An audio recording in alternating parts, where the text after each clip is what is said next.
Provision of efficient and world-class infrastructure is critical for our growth aspirations. A key issue that bears repetition is the imposition of appropriate user charges necessary to provide adequate returns on investment. Some success has been achieved in areas such as telecom, roads and ports where appropriate user charges exist. With the tariff rationalization and other bold measures introduced by my colleague, the Minister of Railways, we can expect the railways to serve well the key transportation needs of the country in the years to come. Other areas such as power, urban infrastructure, other transportation, and the like continue to experience great difficulty because of the lack of appropriate user charges. Restoration of financial viability in the power sector remains crucial.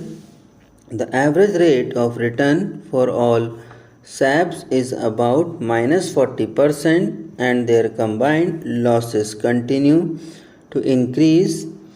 Hence, this is one of the foremost challenges not only in the power sector but also for the fiscal health of the state government and the overall performance of the economy.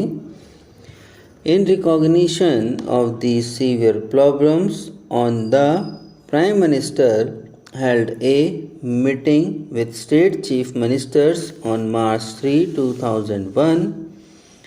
While broadly agreeing with the desirability of power sector reforms to achieve commercial viability of State Electricity Board, the conference placed special emphasis on distribution reforms and elimination of theft of electricity.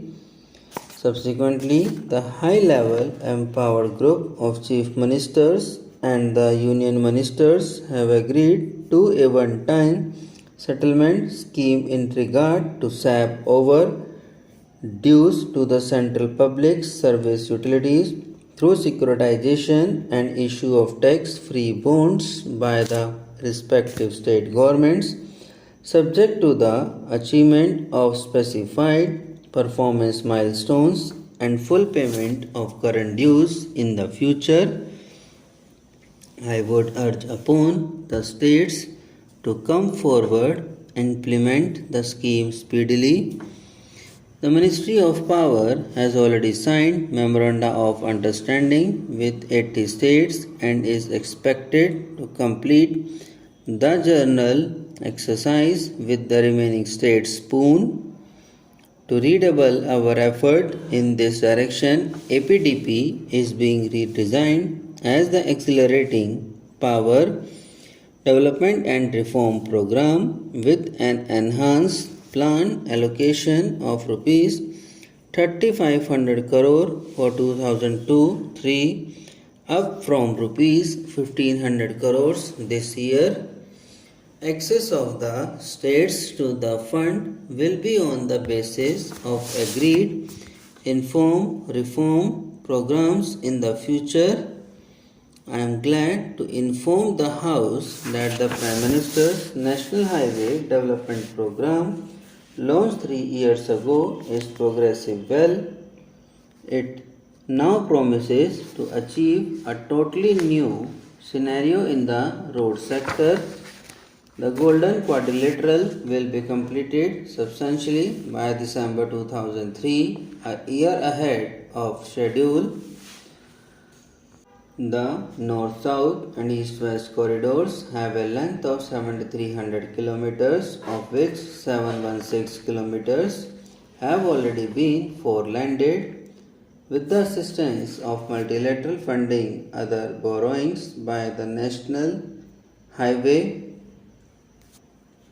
Authority of India with government guarantee and other innovative financing schemes, the funding for this phase will be fully tied up in 2002-03 The present port trust structure does not allow Indian major ports to have the flexibility needed for efficient management and for raising institutional funding.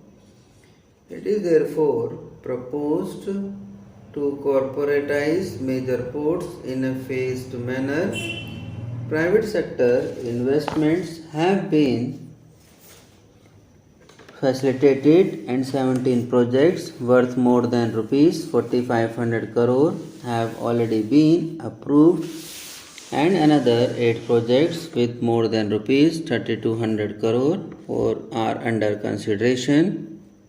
Whether corporatization of existing ports and now new private sector ports coming up, the regulatory structure will be strengthened.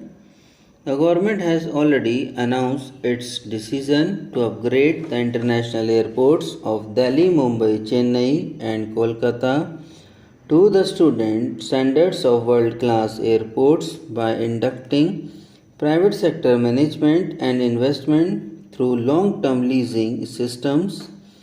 Modalities for inviting offers have been finalized and the leasing process will be completed and 2002-3 private sector participation in greenfield airports will be encouraged, though through a package of concessions, availability of land and related infrastructure from the state governments, exemption from levy of inland air travel tax and foreign travel tax on departing passengers for projects landed in states that charge sale tax on aviation, fuel at central sales tax rate, charging of advance development fee by way of additional passenger service fee at the existing airport for help in financing of the greenfield airport, levy of the user development fee at the new Airport Authority of India. The proposed new airports in Bangalore and Hyderabad show that the urban population in India is now about 285 million hectare than the total population of the United States.